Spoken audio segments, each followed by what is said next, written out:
Bonjour chers téléspectateurs, nous sommes revenus sur le même chapitre, n'est-ce pas, de la fois passée.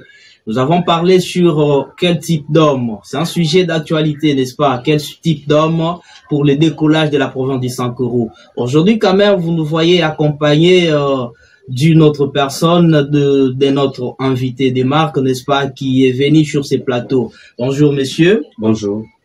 Comment vous appelez s'il vous plaît? Moi je m'appelle monsieur Jean-Pierre Chako Djongekam, je suis politologue. Voilà, monsieur le politologue Jean-Pierre Chako Djongekam, merci beaucoup, nous sommes contents de vous recevoir sur notre plateau. Et de l'autre côté, nous avons notre invité des marques que vous connaissez. Bonjour monsieur. Bonjour, cher Albert. Voilà, monsieur, il s'y de rappeler que c'est monsieur Gilbert, je n'ai pas besoin qu'il se présente parce que déjà les téléspectateurs connaissent déjà de qui s'agit-il. C'est le maître, n'est-ce pas, maître Gilbert Lupantia Forlambine. Merci beaucoup, chers téléspectateurs. C'est comme nous avons dit, nous sommes revenus avec le même chapitre qui parle sur le profil, n'est-ce pas, d'un candidat gouverneur ou quelqu'un qui peut gouverner notre province du Sankuru. Et monsieur Jean-Pierre Chako, quelles sont vos impressions, vous, en tant que politologue de formation? Quelles sont vos impressions par rapport à ce sujet d'actualité? Merci, monsieur Albert. Les impressions que j'ai est que nous avons un souci. Le souci que nous avons, c'est de voir la province du Sankuru souffrir pendant beaucoup d'années. On n'arrive pas à avoir le développement comme d'autres provinces. Nous vivons comme si on n'est pas une province autonome. C'est comme une province rattachée ou bien une province qui dépend d'une autre province. Alors, mais maintenant là, on s'approche vers les élections qui devraient peut-être qui aura lieu peut-être au mois de mai ou fin mois de mai, avril. Mais nous voulons montrer à la population du Sankuru et à tous les Congolais qui vont nous suivre que la province du Sankuru souffre et nous voulons avoir cette fois-ci un gouverneur qui a d'abord le souci de la province. En premier lieu, pour moi, en tant que politologue, je trouve que les gouverneurs que nous avons eu, on n'a pas eu le souci. Ils n'étaient pas venus avec un souci de développer la province. De deux, moi je voudrais que nous puissions avoir un gouverneur qui connaît les réalités de la province. Lorsque je parle de réalité, je voudrais montrer qu'un gouverneur, au départ, il connaît le souffrant de la province. On ne viendra pas lui apprendre, il ne viendra pas apprendre les Sankuru, mais lui-même, en lui, il connaît les souffrances, il connaît comment les Sankuru, qu'est-ce que les Sankuru manque pour qu'il puisse ajouter. C'est ça en premier lieu. La personne qui a osé un jour de traverser, de prendre, de pratiquer même dans route, parce que le Sankuru est premier. Les grands problèmes au Sankuru, c'est le problème des infrastructures de route.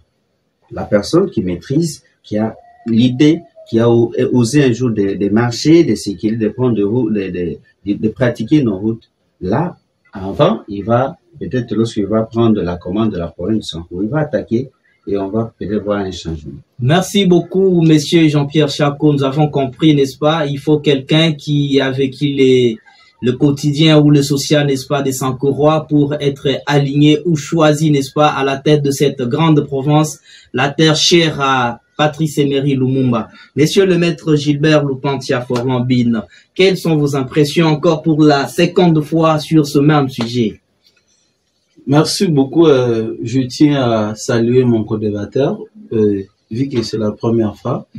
Mais avant que je tombe sur la matière du jour, je tiens à souligner et à alerter les autorités compétentes, tant provinciales que nationales, que la ville de Lusambo est sous menace catastrophique avec les pluies qui se battent du jour le jour. Au-delà des familles qui ont passé nuit à Belle Étoile autant de jours, il y a maintenant des routes ou des artères, des grandes artères de la ville qui sont sous menace. À l'instar du pont, le pont Kabondo qui sépare la partie ville et la partie cité. Le pont est en train de se couper. S'il n'y aura pas intervention des trois pluies devant ici, nous ne connaissons pas ce que ça donnera. Un pont qui a été construit par l'OVD, je pense en 2018 ou 2017, mais le pont sans le barre de fer, un peu, je ne sais pas, c'est quelle technologie ou quelle architecture. Nous demandons les services habilités, plus surtout aussi les services des renseignements, de s'enquérir de la situation. S'il s'agira d'interpeller l'ingénieur qui avait coordonné les travaux, ils peuvent l'interpeller en fait de l'interroger qu'est-ce qu'il y a eu. Mais concernant la matière du jour, je sais, nous avons eu à débattre ça à la fois parce que on a parlé sur le profil ou le type d'homme qui mérite de diriger la province du Sankuru. Mais mon débatteur l'a souligné. Il a parlé de celui qui maîtrise les réalités du milieu. Mais non, cela ne suffit pas. Vous pouvez avoir quelqu'un qui maîtrise le milieu, qui connaît, si j'entre ici, je sors à Wembonyama, Yaonyama, à Dissolo, mais qui n'a pas le cœur. Qui n'a pas le cœur. La volonté, c'est une autre chose. La maîtrise de réalité aussi, c'est une autre chose. Vous avez les cas. Il y a des gens qui peuvent avoir les moyens, mais ils n'ont pas cette volonté. Il y a les gens qui ont ces lobbying-là, qui ont ces capacités-là, mais ils n'ont pas le courage. Le courage de quoi? De défier ceux-là qui tentent toujours de mettre les bâtons dans les roues du développement de la province du Sankuru. Vous vous imaginez que nous sommes en plein 21e siècle, la province du Sankuru, à son sein, il y a le ministère provincial des postes et nouvelles technologies d'information et de communication. Mais au Sankuru, nous éprouvons les problèmes de communication. Dès qu'il est 16 h, vous ne pouvez pas effectuer l'appel.